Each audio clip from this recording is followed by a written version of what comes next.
안녕하세요. 경제와 투자 지식을 찰지게 빠드리는 경제방앗간입니다. 추석 연휴 막바지 잘 보내고 계신가요? 지금 시간이 9월 22일 수요일 오후 2시 정도 됐는데요. 연휴임에도 불구하고 이렇게 영상을 찍고 있는 이유는 아주 중요한 일이 일어났기 때문입니다. 그것도 두 개씩이나요. 중요한 일 첫 번째는 제 유튜브 구독자 수가 1000명을 돌파했다는 소식입니다. 박수 부탁드립니다. 바로 어제 민족 최대의 명절이라는 추석 당일에 돌파하게 되어서 매우 뜻깊습니다. 지난 6월 28일에 첫 번째 영상을 올렸으니까 거의 3달이 채 안 된 시점에 달성한 셈입니다. 연예인이 아닌 이상 구독자 1000명을 확보하려면 대부분 6개월, 심지어 1년 넘게 걸린다고 합니다. 하지만 저는 많은 분들이 시청해 주신 덕분에 상당히 빨리 또 13개의 영상만으로 1000명이라는 위협을 달성하게 되었습니다. 이 자리를 빌어서 모든 시청자분들께 깊은 감사의 말씀을 드리겠습니다.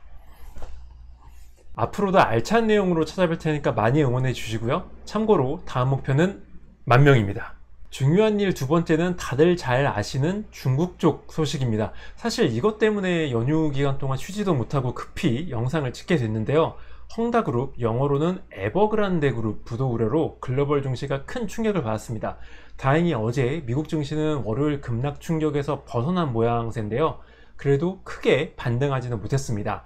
이를 감안하면 추석 연휴로 일단 큰 화를 보면은 우리나라 주식시장은 어느 정도 타격이 불가피해 보입니다.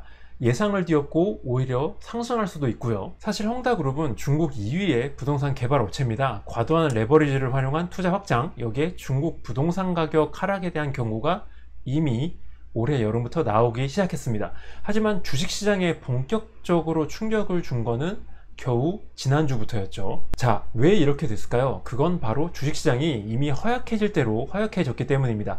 어떻게? 제가 한 번도 아니라 여러 번 짚어드렸죠. 8월 20일 영상, 8월 23일 영상, 9월 9일 영상, 심지어 이건 라이브 방송이었어요. 마지막으로는 9월 10일 영상에서 자세히 분석해드리면서 이렇게 결론을 내렸습니다. 신흥국의 대표주자라 할 수 있는 우리나라 주식시장이 불안한 징후를 보이고 있다. 섣불리 매수해선 절대로 안 된다고 말이죠. 오죽하면 제가 비유까지 했죠. 지금은 나무에 신경 쓸 때가 아니라 숲에 신경 쓸 때다. 숲 가장자리부터 불이 붙기 시작했다고 말이죠. 그렇다면 지금 우리에게 필요한 건 뭐다? 헝다그룹 쇼크가 앞으로 어떻게 전개될지 분석하는 걸까요? 아니에요. 지금 우리나라 경제 유튜버들, 여의도 제도권 사람들 중에서 이 질문에 정확하게 답할 수 있는 사람은 아무도 없습니다. 결국 중국 정부가 헝다그룹을 도와줄지 말지가 중요할 텐데 이건 시진핑과 친분이 있지 않은 이상 그 누구도 알기 힘듭니다. 바꿔 말해서 지금은 헝다그룹 사태 자체에 집중하는 건 시간 낭비가 될 수밖에 없다는 뜻입니다. 그런데 대부분의 경제 유튜버들은 현재 어떻게 하고 있죠? 헝다그룹 소식 퍼날르기에 바쁩니다. 어떤 상황인지 간단히 파악할 목적이라면 이런 류의 영상을 보셔도 괜찮습니다. 하지만 지금 가장 중요한 건 이번 헝다그룹 쇼크가 우리나라 주식시장, 삼성전자 주가, 또 미국 주식시장에 어떤 영향을 미칠 것인가, 이거예요. 이걸 하려면 어떻게 해야 될까요? 답은 딱 하나입니다. 본인이 직접 시장을 분석할 줄 알아야 합니다. 지금 중요한 건 뭐다? 실실 웃으면서 경제의 하느님 뭐 이런 채널에 출연해서 개별 종목을 논하고 있을 때가 아니라 전체적인 시장 윤곽을 분석하고 그 결과를 가감없이 투자자들에게 알려주는 게 중요하다고 했어요. 숲 가장자리부터 불이 붙기 시작해서 무서운 속도로 번지고 있는데 한가롭게 히히닥거리면서 개별 종목을 논하고 있다면 되겠습니까? 저는 지난 8월 20일부터 시장이 이상하다고 판단을 했어요. 그래서 그 윤곽을 전해드리려고 애써왔고요. 여러분이 더 잘 아실 겁니다. 그렇다면 오늘은 무엇을 다룰 거냐? 추석 연휴가 아직 안 끝났잖아요. 머리 아픈 건 일단 내일로 미루도록 하겠습니다. 대신에 오늘은 헝다그룹 쇼크가 무엇이고 왜 문제가 되고 있는지에 대해서 간단히 설명드리겠습니다. 우리나라와 미국 주식시장, 삼성전자 주가가 앞으로 어떻게 흘러갈지, 또 이번 급락을 활용해서 주식을 매수하는 게 좋을지 파는 게 좋을지에 대해서는 23일 목요일 오후 9시에 진행되는 라이브 방송을 통해서 알려드리도록 하겠습니다. 미리 구독과 알림 설정을 해두시면 목요일 방송을 편하게 시청하실 수 있을 겁니다. 네, 이제부터는 PPT를 보면서 설명드리도록 하겠습니다. 14번째 시간이고요. 헝다그룹을 한 줄로 표현하면 급성장하는 중국 경제의 상징과도 같은 기업이었다, 이렇게 얘기할 수가 있습니다. 중국 경제가 발전함에 따라서 국민들 소득이 엄청나게 증가를 했죠. 자연스럽게 부동산 투자 또한 어마어마하게 늘어났고요. 이 연결고리에 헝다그룹이 있었다고 보시면 되겠습니다. 이 회사의 수익 구조는 매우 간단합니다. 더 많은 빛으로 더 많이 투자하는 거예요. 처음에는 땅도 사들이고 건물도 사들이고 뭐 분양사업도 하고 아무튼 부동산 관련 사업만 했어요. 그러다 문어발식으로 본업과 상관없는 분야로까지 진출을 합니다. 뭐 생수회사를 인수한다든지 전기자동차 사업부를 뭐 만든다든지 축구팀을 인수한다든지 말이죠. 문제는 코로나 터진 이후에 발생을 했습니다. 중국 내의 부동산 투자 열기가 한풀 꺾였거든요. 설상가상 중국 정부는 부동산 업체들에 대한 신규 대출을 까다롭게 만들어 버렸어요. 헝다그룹 입장에서는 이미 여기저기 일을 펼쳐놨는데 이게 모두 빛을 땡겨서 만든 일이었고, 이 빛을 갚기 위해 새로운 빛을 끌어와야 됐습니다. 하지만 대출마저 막혀버리니까 오갈 데가 없어진 것이죠. 한마디로 카드 돌려막기로 근근히 버티다가 더 이상 현금 서비스, 카드론이 불가능해진 상황이라고 보시면 됩니다. 그럼 헝다그룹이 어느 정도 일을 벌여놨느냐? 공개적으로 알려진 부동산 프로젝트만 1000개가 넘고요. 갚아야 할 빚만 340조 원이라고 합니다. 헝다그룹이 간신히 파산을 면한다고 해도 돈을 빌려준 투자자들은 원금의 30%만 돌려받게 생겼습니다. 즉 100원을 꽂았으면 30원만 돌려받을 수 있다는 얘기예요.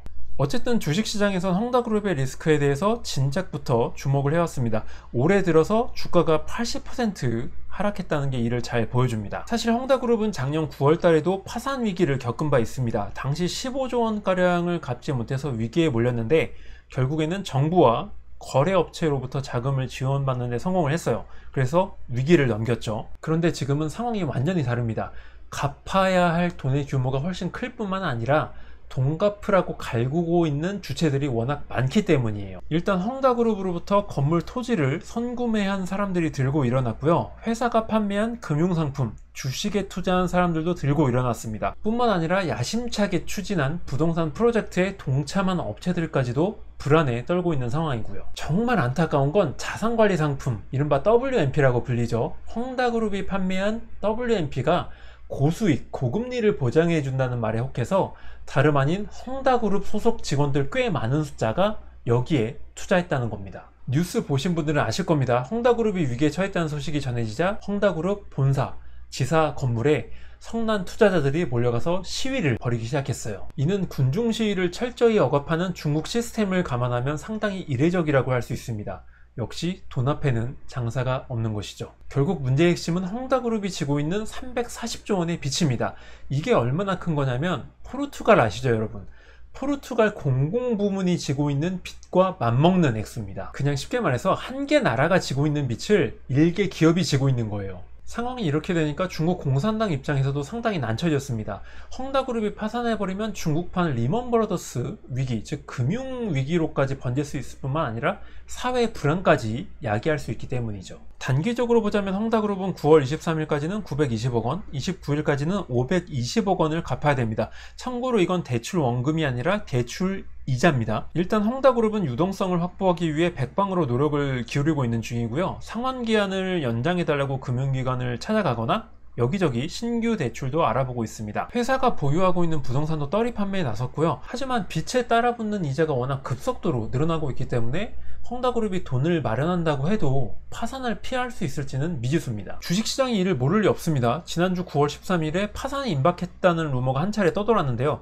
당시 회사 측은 절대로 그런 일이 없으며 부동산 분양은 정상적으로 진행될 것이라고 반박했습니다. 하지만 하루 뒤에는 입장이 완전히 바뀌었는데요. 9월달 실적이 부진한 탓에 현금 흐름이 악화됐고 이는 부정적으로 보도하는 언론 매체들 때문이라며 화살을 돌렸습니다.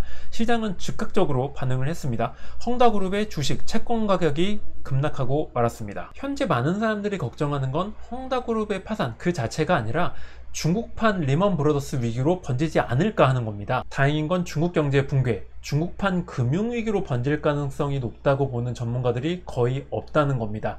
사실 중국의 부동산 투자 관심 있는 분들 치고 헝다그룹이 망할 거다 라고 예측하지 못한 사람은 거의 없었습니다. 다만 그 시기가 문제였던 것이죠. 산술적으로 계산해봐도 2008년 미국 리먼 브러더스 사태급으로 번질 가능성은 낮다는 판단입니다. 왜냐?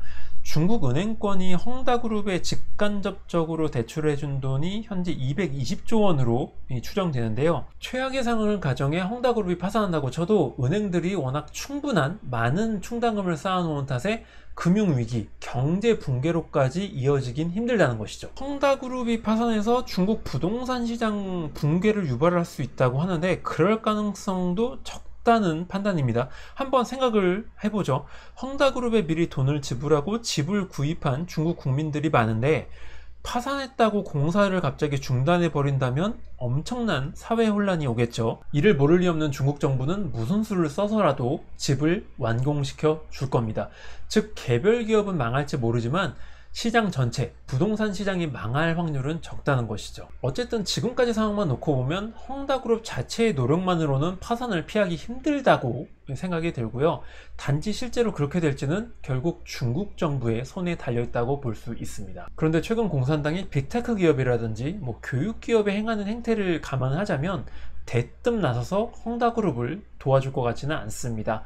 그보다는 좀 멀리 좀 떨어져서 헝다그룹이 자체적으로 어느 정도로 이 위기를 좀 모면할지 돈을 끌어모을지 지켜보는 방법을 택할 것 같습니다.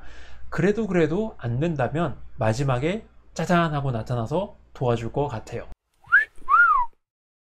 자, 헝다그룹 소식은 이 정도만 아셔도 충분합니다. 투자자 입장에서 중요한 건 헝다그룹 파산이냐 아니냐가 아니에요.